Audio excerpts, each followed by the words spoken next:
Hello everyone, स्वागत है आपका आपके अपने चैनल परफेक्ट फार्मेसी पे। मैं हूं सुनीता कंवर एंड आज के वीडियो के अंदर हम लोग जो हमारा फर्स्ट सेमेस्टर का सब्जेक्ट है फार्मास्यूटिक्स फर्स्ट, इसकी यूनिट वाइज इंपॉर्टेंट क्वेश्चंस जो हैं वो डिस्कस करेंगे। तो ये इंपॉर्टेंट क्वेश्चन आपके लिए एग्जाम के लिए बहुत ज़्यादा हेल्पफुल रहने वाले हैं, तो इनको आप लोग एक बार ज़रूर से देखना and previous year question paper जो है वो भी ज़रूर देखना, क्योंकि वो भी बहुत ज़्यादा हेल्पफुल हमारे पास एग्जाम के लिए रहते हैं।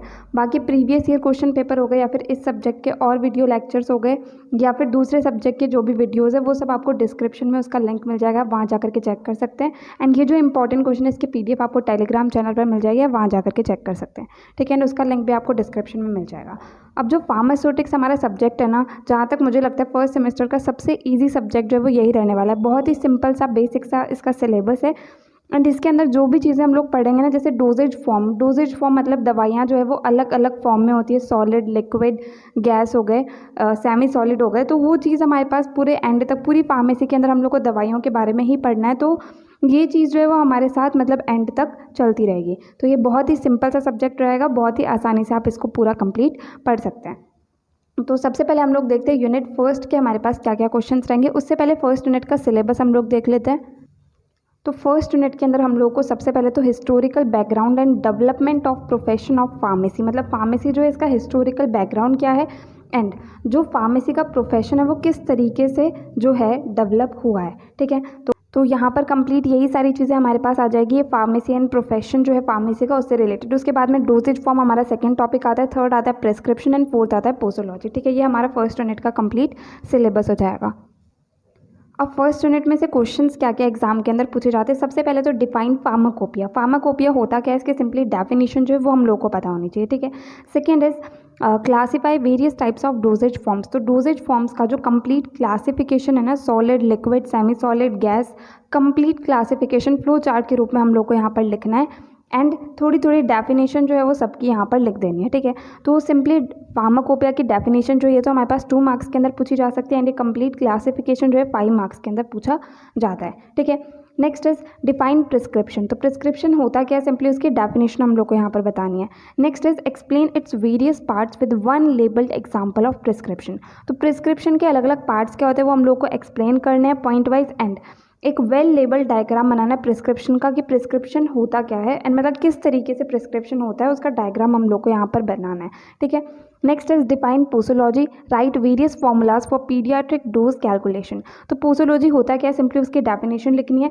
उसके बाद में जो पीडियाट्रिक डोज कैलकुलेशंस होते हैं, मतलब जो बच्चे होते हैं उनको जो ड्रग वगैरह देनी होती है उसका डोज कैलकुलेशन किस तरीके से होता है, उसके फॉर्मूला हमारे पास होते हैं अलग अलग एज के ऊपर बेस्ड, बॉडी वेट के ऊपर बेस्ड, बॉडी सरफेस एरिया के ऊपर बेस्ड। तो वो कंप्लीट फॉर्मूला जो है वो हम लोग को यहाँ पर लिखना है। तो ये क्वेश्चन हमारे पास 5 मार्क्स के अंदर पूछा जाता है एंड ये प्रिस्क्रिप्शन वाला क्वेश्चन जो है कंप्लीट हमारे पास 10 मार्क्स के अंदर आ सकता है। ठीक है, अब यहाँ पर जो क्वेश्चंस लिखे हैं वो इंपॉर्टेंट है एंड जो रेड पेन से हाईलाइट करें, जैसे डोजेज फॉर्म का क्लासिफिकेशन ये ऑलमोस्ट हर बार पूछा जाता है। प्रिस्क्रिप्शन जो है इसके डेफिनेशन एंड इसके पार्ट्स जो है वो भी ऑलमोस्ट हर बार एग्जाम के अंदर पूछे जाते हैं। ठीक है, नाउ नेक्स्ट हमारे पास आएगी सेकंड यूनिट। तो सेकंड यूनिट के सिलेबस के अंदर हमारे पास क्या क्या है।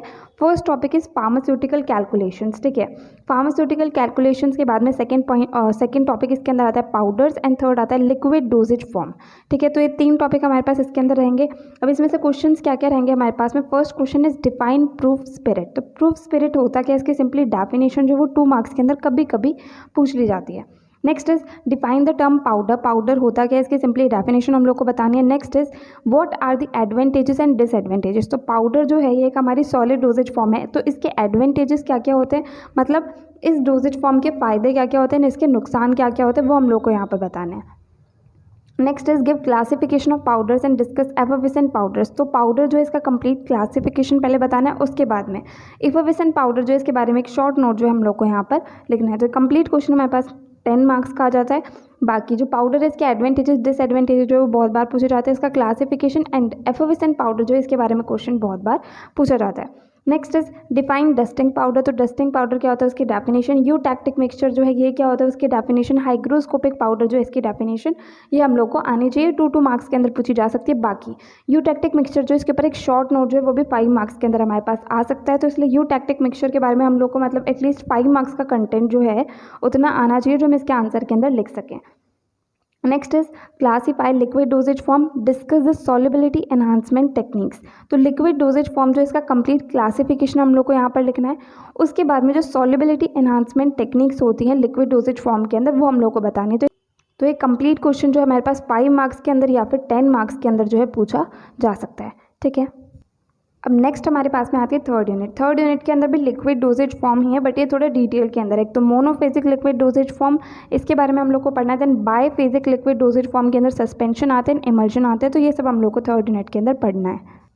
तो अब थर्ड यूनिट में से क्वेश्चंस किस तरीके से आते हैं। सबसे first is define gargles. Gargles क्या होते हैं उसकी सिंपली डेफिनेशन 2 मार्क्स के अंदर पूछी जा सकती है। Then define mouth wash. Mouth wash जो इसकी डेफिनेशन भी 2 मार्क्स के अंदर पूछी जा सकती है। Next is write a short note on syrups and elixirs. तो सिरप या फिर एलिक्सिर या फिर दोनों के ऊपर एक शॉर्ट नोट जो है 5 मार्क्स के अंदर कभी कभी पूछ लिया जाता है। Next is differentiate between lotion and liniment. तो एक तो लोशन हो गया, एक लिनेमेंट हो गए, दोनों हमारे पास मोनोफेजिक लिक्विड डोजेज फॉर्म होते हैं, बट इन दोनों के बीच में डिफरेंस क्या होता है एटलीस्ट 5 to 6 पॉइंट्स जो है वो हम लोग को यहाँ पर पता होने चाहिए, क्योंकि ये क्वेश्चन जो है 5 मार्क्स के अंदर बहुत बार पूछा जाता है, कभी कभी 2 मार्क्स के अंदर भी पूछा जा सकता है। तो वहाँ पर हम लोग को 2-3 पॉइंट्स लिखने होते हैं। ठीक है, next is define suspension. Differentiate between flocculated and deflocculated suspension. तो सस्पेंशन होता क्या है इसकी सिंपली डेफिनेशन हम लोग को बतानी है। उसके बाद में फ्लॉक्यूलेटेड एंड डीफ्लॉक्यूलेटेड सस्पेंशन, इन दोनों के बीच में डिफरेंसेस क्या होते हैं टेबल के अंदर हम लोग को बताना है। एक साइड हम लोग फ्लॉक्यूलेटेड सस्पेंशन लिख देंगे, एक तरफ डीफ्लॉक्यूलेटेड सस्पेंशन लिख देंगे। ठीक है, उसके बाद में 5 to 6 पॉइंट्स इनके डिफरेंस के हम लोग लिख सकते हैं। क्वेश्चन भी most of the times 5 marks के अंदर पूछा जाता है। Next is define emulsion. State different types of emulsion. Explain test for identification of emulsion. तो सबसे पहले इमल्शन होता क्या है सिंपली उसकी डेफिनेशन हम लोग को बतानी है।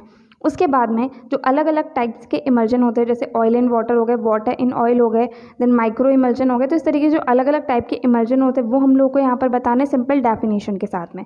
देन जो आइडेंटिफिकेशन होता है इमल्शन का उसके लिए अलग अलग जो टेस्ट होते हैं वो हम लोग को यहाँ पर बताने। तो ये कंप्लीट क्वेश्चन जो है हमारे पास 10 मार्क्स के अंदर या फिर 5 मार्क्स के अंदर पूछा जा सकता है। ठीक है, अब इसके अंदर से जो आइडेंटिफिकेशन टेस्ट होते हैं इमल्शन के वो बहुत ज़्यादा इंपॉर्टेंट रहते हैं। नाउ नेक्स्ट हम लोग देखते हैं यूनिट 4 के क्वेश्चंस। तो 4th यूनिट के अंदर हमारे पास में 2 टॉपिक्स है। फर्स्ट इज सपोजिटरीज, ठीक है, एंड सेकंड इज फार्मास्यूटिकल इनकम्पैटिबिलिटीज। तो इन दोनों में से जो फार्मास्यूटिकल इनकम्पैटिबिलिटीज वाला जो टॉपिक है इसके अंदर से हर बार एक क्वेश्चन तो आता ही है, and most of the times 10 marks के अंदर जो इसका क्वेश्चन आता है, नहीं तो 5 मार्क्स के अंदर आता है। First question is define suppositories, classify suppository basis, discuss method of preparation of suppositories along with the evaluation. तो सबसे पहले सपोजिटरीज होती क्या है सिंपली उसकी डेफिनेशन हम लोग को पता होनी चाहिए। उसके बाद में जो सपोजिटरी के अंदर अलग अलग बेसिस यूज़ होते हैं उसका कंप्लीट क्लासिफिकेशन पता होना चाहिए। देन सपोजिटरीज जो उनको बनाया किस तरीके से जाता है, उनके मैथड ऑफ प्रिपरेशन क्या होते हैं, एंड सपोजिटरीज जो उसका इवैल्यूएशन किस तरीके से होगा। तो ये कंप्लीट क्वेश्चन इतनी सारी चीज़ें पूछ ली जाएगी तो 10 मार्क्स का होता है। बाकी जनरली सपोजिटरी बेस जो है उसके ऊपर से question most of the times पूछा जाता है। Next is define and classify pharmaceutical incompatibilities, write about physical incompatibility in detail. तो सबसे पहले तो फार्मास्यूटिकल इनकम्पैटिबिलिटीज़ होती है उसकी सिंपली डेफिनेशन हम लोग को बतानी है, देन उसका कंप्लीट क्लासिफिकेशन बताना है। उसके बाद में जो फिजिकल इनकम्पैटिबिलिटी होती है उसके बारे में डिटेल के अंदर हम लोग को लिखना है। ठीक है, most of the times physical incompatibility के बारे में पूछा जाता है, बाकी कभी कभी जो है वो केमिकल इनकम्पैटिबिलिटी के बारे में भी क्वेश्चन आ सकता है। ठीक है, तो ये क्वेश्चन हमारा कंप्लीट 10 मार्क्स के अंदर बनता है। नाउ लास्ट आती है हमारी यूनिट 5 एंड यूनिट 5 जो इसके अंदर सेमी सॉलिड डोजेज फॉर्म जो उसके बारे में डिटेल में हम लोग को पढ़ना है। ठीक है, तो इसके अंदर फर्स्ट क्वेश्चन आता है classify semi solid doses form and right the mechanism and factors influencing dermal penetration of drug. तो सेमी सॉलिड डोजेज फॉर्म जो है इसका कंप्लीट क्लासिफिकेशन पहले हम लोग को लिखना है। ठीक है, तो ये क्वेश्चन 5 मार्क्स के अंदर कभी कभी पूछा जा सकता है देन, बट ये कंप्लीट क्वेश्चन हमारे पास 10 मार्क्स का बन जाएगा, क्योंकि इसके अंदर क्या है कि जो सेमी सॉलिड डोजेज फॉर्म है उनका पेनिट्रेशन किस तरीके से होता है स्किन के अंदर, उसका मैकेनिज्म हम लोग को बताना है, उसको इफेक्ट करने वाले फैक्टर्स कौन कौन से होते हैं वो बताना है। तो ये कंप्लीट क्वेश्चन जो है वो 10 मार्क्स का हो जाता है। Next is differentiate between ointment and paste. तो ऑइंटमेंट एंड पेस्ट दोनों ही सेमी सॉलिड डोजेज फॉर्म होते हैं, इन दोनों के बीच में डिफरेंस क्या होता है वो हम लोग को बताना है। तो मोस्ट ऑफ द टाइम्स ये क्वेश्चन जो है 5 मार्क्स के अंदर आता है, तो इसके अंदर हम लोग 5 to 7 पॉइंट्स जो है वो लिख सकते हैं। ठीक है, next is discuss evaluation of semi solid doses form. तो जो सेमी सॉलिड डोजेज फॉर्म होता है इसका इवैल्यूएशन जो है वो किस तरीके से होता है, उसके लिए क्या अलग अलग टेस्ट हमारे पास होते हैं वो हम लोग को यहाँ पर बताना है। तो ये क्वेश्चन भी जनरली 5 मार्क्स के अंदर जो है पूछा जाता है। ठीक है, तो यहाँ पर हम लोगों ने 5 यूनिट के जो क्वेश्चन है वो डिस्कस कर लिया है। अगर आपको इस वीडियो के अंदर कहीं भी कोई भी डाउट है वो आप कमेंट सेक्शन में पूछ सकते हैं। अगर नेक्स्ट वीडियो आप किसी पर्टिकुलर टॉपिक पर चाहते हो वो भी आप कमेंट सेक्शन में बता सकते हैं। इसकी PDF आपको टेलीग्राम चैनल पर मिल जाएगी, वहाँ जाकर के आप परफेक्ट फार्मेसी सर्च करेंगे तो वहाँ पर आपको मिल जाएगी। ठीक है, एंड अगर आपको ये वीडियो हेल्पफुल लगी तो प्लीज़ आप इस वीडियो को लाइक करना, अपने फ्रेंड्स के साथ भी शेयर करना और चैनल को सब्सक्राइब करना। थैंक यू सो मच इस वीडियो को एंड तक देखने के लिए एंड चैनल को सपोर्ट करने के लिए।